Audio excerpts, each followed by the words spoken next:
إن الحمد لله والصلاة والسلام على رسول الله أما بعد فأعوذ بالله من الشيطان الرجيم بسم الله الرحمن الرحيم إن الحكم إلا لله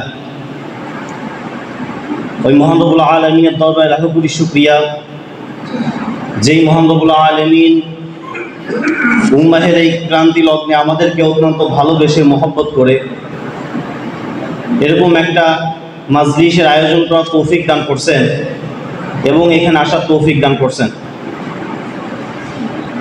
আসলে আমি ছোট মানুষ, আপনাদের সামনে কথা বলার মতো যোগ্যতা আমার নাই, তারপরেও উম্মাহের যে অবস্থা এইটা নিয়ে একটু আপনাদেরকে অবগত করার চেষ্টা করব এবং আমাদের কি করণীয় একটু জানানোর চেষ্টা করব। অবশ্যই আপনারা আমার থেকে বিজ্ঞ, আমার থেকে ভালো জানবেন যে কি করা যায়, তারপরেও একটু জানানোর চেষ্টা করব। সিরিয়ার একটা কথা দিয়ে শুরু করি। সিরিয়ার একটা বাচ্চা মারা যাইতেছে আর বলতেছে যে মারা যাইতেছি ভালোই হইতেছে, জান্নাতে গিয়ে তো না খেয়ে থাকা লাগবে না। আরেকটা বাচ্চা বলতেছে মারা যাইতেছি ভালো হয়েছে, আমি আল্লাহ তাআলার কাছে গিয়ে সব বলে দিব, আমি আল্লাহ তাআলার কাছে গিয়ে কি সব বলে দিব। আবার গাজার একটা মিসাইল হামলা দেখলাম, যেখানে মিসাইলের হামলা হইতেছে, মিসাইল যখন পড়লো লাশগুলা আসমানে উঠতেছে, ছিন্ন বিচ্ছিন্ন হয়ে যাইতেছে। আর একটা বাচ্চা লাশের টুকরা টোকাইতেছে, বলতেছে, একদিন জিজ্ঞাসা করতেছে বাবু এখানে কি, এর ভিতরে কি? বলতেছে আমার স্বজনদের লাশের টুকরা।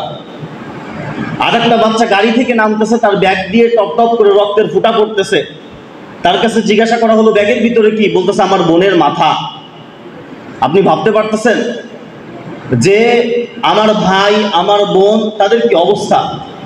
আরাকান, ফিলিস্তিন, উইঘর, সিরিয়া, আফ্রিকার চাঁদ, যেইখানেই বলেন, ভারতের কথা বলেন, ভারতে এত পরিমাণে নির্মম জুলুমের শিকার মুসলিমরা, যেগুলো তো মিডিয়া আনেন আমাদের সামনে।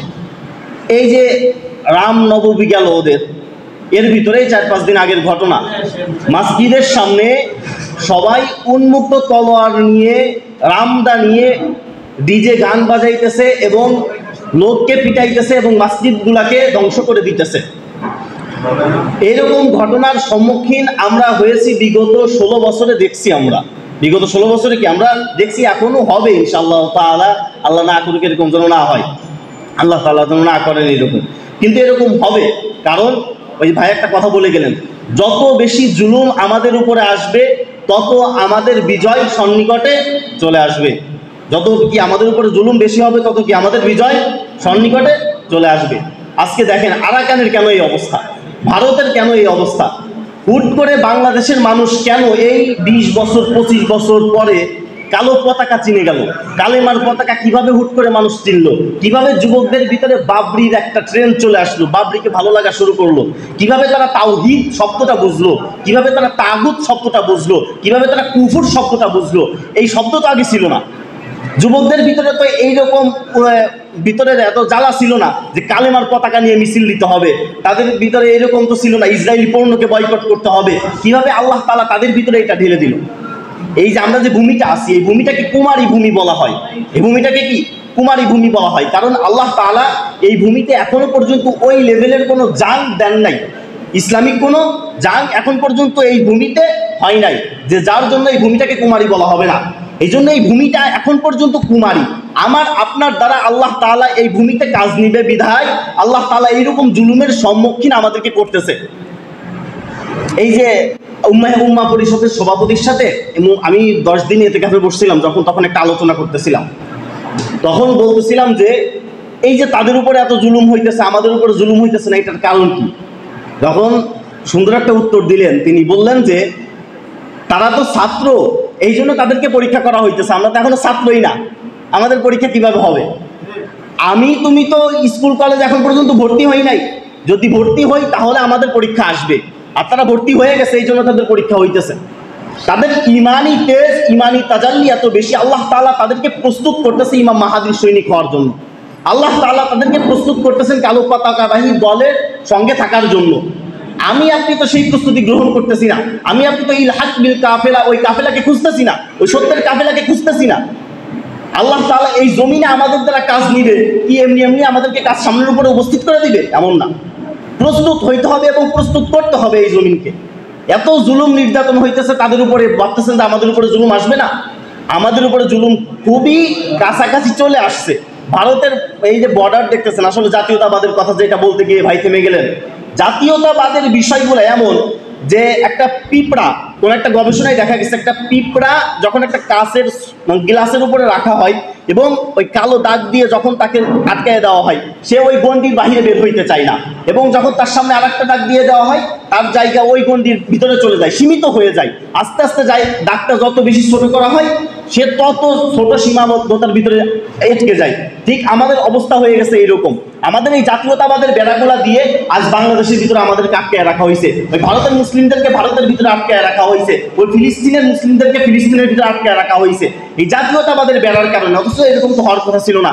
চীন ও আরব হামারা, হিন্দুস্তান হামারা, মুসলিম হে হাম ওয়াতান হে সারা জাহা হামারা, আসীন লানা ওয়াল আরব লানা ওয়াল হিন্দু লানা ওয়াল কুল্লু লানা আবহাল ইসলাম লানা দীনা ওয়া জামিউল কওলি লানা ওয়াতানা, তাওহীদ কি আমানত সিনো মে হামারে, আসা নেহি মিটানা নাম ও নিশা হামারা।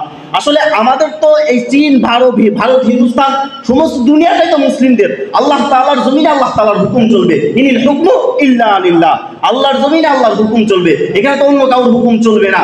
এখন এই জমিনে জাতীয়তাবাদের বেড়া দিয়ে ওই সৌদিকে আমরা সীমাবদ্ধ করে দিছি, মুসলিমদের ঠিকাদার বানিয়ে দিছি যে ওরাই শুধু মুসলিমদের ঠিকাদার। ওই ফিলিস্তিনকে আমরা ওই জুলুমের ঠিকাদার ওদের বানিয়ে দিছি যে ওরা যত আর কষ্ট করুক ওরা করুক। মুজাহিদ হিসেবে আফগানিস্তানদেরকে বানিয়ে দিছি যে মুজাহিদ ওরাই হোক, আমাদের মুজাহিদ হওয়ার কোনো প্রয়োজন নাই। বিষয়গুলো এমন হয়ে গেছে। কিন্তু মুসলিমরা একটা দেহের মতো, তারা সে মুজাহিদ হয়েছে, আমি কেন মুজাহিদ হব না? আমাকেও তো মুজাহিদ হইতে হবে। আল্লাহ তাআলা আমাকে আপনাকেও তো নির্বাচন করছে জান এবং মাল দেওয়ার জন্য। ইন্নাল্লাহা আশতারা মিনাল মুমিনিন আনফুসাহুম ওয়া আমওয়ালাহুম বিআন্না লাহুমুল জান্নাহ ইউকাতিলুনা ফি সাবিলিল্লাহ ফায়াকতুলুনা ওয়া ইয়াকতালুন। আল্লাহ তাআলা বলেন মুমিনরা আমার কাছ থেকে তাদের জান মালের বিনিময়ে জান্নাতকে ক্রয় করে নিছে। কখনো তারা আমার জন্য মারে, আবার কখনো তারা আমার জন্য মরে। এখন আমরা যদি নিজেদেরকে মুমিন দাবি করি, জান্নাতের খরিদ্দার দাবি করি, তাহলে অবশ্যই অবশ্যই আমাদেরকে নিজেদের জানমাল আল্লাহ রাস্তায় বিলিয়ে দিতে হবে।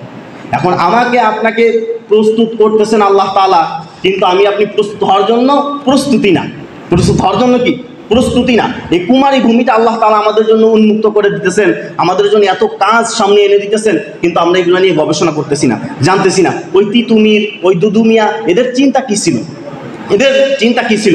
1947 সালে যখন ভারত এবং এই পাকিস্তান যখন আলাদা হয়, তখন তাদের কিন্তু একটা কমন একটা স্লোগান ছিল, তেরা মেরা রিশতা কিয়া লা ইলাহা ইল্লাল্লাহ। তোমার আমার সম্পর্ক কি? লা ইলাহা ইল্লাল্লাহ। তোমার আমার সম্পর্ক কি? লা ইলাহা ইল্লাল্লাহ। আজ কালেমার বন্ধনের কারণে কিন্তু পুরো পৃথিবীর মুসলমান কিন্তু এক। ঠিক এই পাকিস্তানের স্লোগান কিন্তু এটা ছিল। কিন্তু আজ পাকিস্তান কিভাবে সেকুলার কান্ট্রি হয়ে গেল, কিভাবে তারা জাতীয়তাবাদ, গণতন্ত্র নিজেদের ভিতরে লালন করলো? কারণ তারা মানব রচিত তন্ত্রমন্ত্রকে আঁকড়াইয়া ধরলো।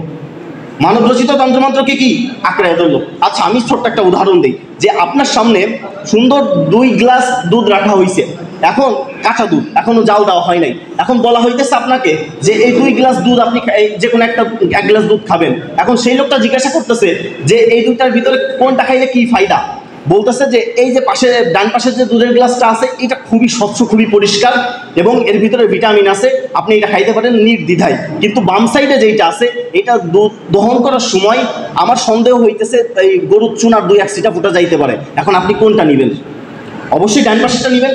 এখন আপনার সামনে দুইটা এইখানে পৃথিবী শাসন করার, পৃথিবী পরিচালনা করার দুইটা বিষয় রাখা হয়েছে। একটা হচ্ছে আল্লাহ তাআলার প্রদত্ত আল্লাহ তাআলার বিধান, আর একটা হইতেছে মানব রচিত তন্ত্রমন্ত্রের, যে আব্রাহাম লিঙ্কন এবং পশ্চিমা বিশ্বের যে লেনিনবাদের যে বিষয়গুলো আছে সেগুলো আপনার সামনে রাখা হয়েছে। এখন আপনি বলতেছেন যে দুনিয়া এইটা দিয়েই চলতেছে, এখন যদি আমরা এইগুলা নিয়ে নাড়াচাড়া করি, আমরা যদি এই অনুযায়ী যদি না চলি, তাহলে তো আল্লাহ তাআলার জমিন, আল্লাহ তাআলার দিন কায়েম হবে না। আরে আমার আপনার থেকে তো করুণ পরিস্থিতি ছিল ওই জাহিলিয়াতের যুগের সময়, যখন নবী করিম সাল্লাল্লাহু আলাইহি ওয়াসাল্লাম আসছেন। তারা নিজেদের মেয়েদেরকে কবর দিত, তারা কাবা শরীফের ভিতরে উলঙ্গ হয়ে তওয়াফ করত।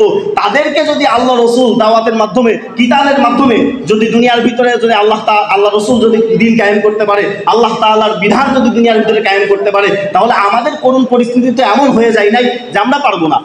আফগানিস্তানের যে অবস্থা ছিল, আফগানিস্তানের একদিক থেকে রাশিয়া গোতাইতেছে AK-47 নিয়ে, অন্য দিক থেকে আমেরিকা গোতাইতেছে। তারপরেও তারা 18 জন ছাত্র নিয়ে মোল্লা ওমর রাহিমাহুল্লাহ উনি তালেবান সংগঠন গঠন করে ফেললেন। উনি এগুলো করে পুরো দেশটা এখন দীর্ঘ 20 বছর উনি জিহাদ করার পরে, উনার যারা অনুসারী আছে তারা জিহাদ করার পরে এখন সেইটা ইসলামী আইমারা কায়েম হয়ে গেছে। ইনশাআল্লাহ তাআলা আগামীতে খেলাফা কায়েম হবে। এখন এই অবস্থা কিভাবে তৈরি হলো? তারা কি আমার আপনার মতো বলছে না আমরা তো অনেক চাপের মুখে আছি, একদিক থেকে রাশিয়া আমাদেরকে গুতাইতেছে, অন্যদিকে আমেরিকা আমাদেরকে গুতাইতেছে, আমরা যাইতে পারবো না, অত কঠিন পরিস্থিতিতে যাওয়া যাবে না, আমার আপনার মতো আমি মাদ্রাসাটাকে নিয়ে চলি, ছাত্রটা কিভাবে ছাত্র বাড়ানো যায়, 18 জন আছে কিভাবে 38 জন করা যায় এই চিন্তা করি, ওগুলা বাদ।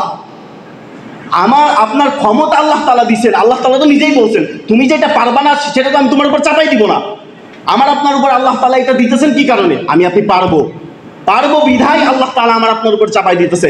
এই মধুখালীর যে ঘটনা ঘটে গেছে, এই যে এটা কি কেউ কোনোদিন কল্পনা করতে পারছে যে একটা ঢাকা খুলনা মহাসড়ক আওয়ামী লীগ স্বৈরাচার শাসক থাকা অবস্থায় এই ঢাকা খুলনা মহাসড়ক 7 ঘন্টা আটকে রাখবে?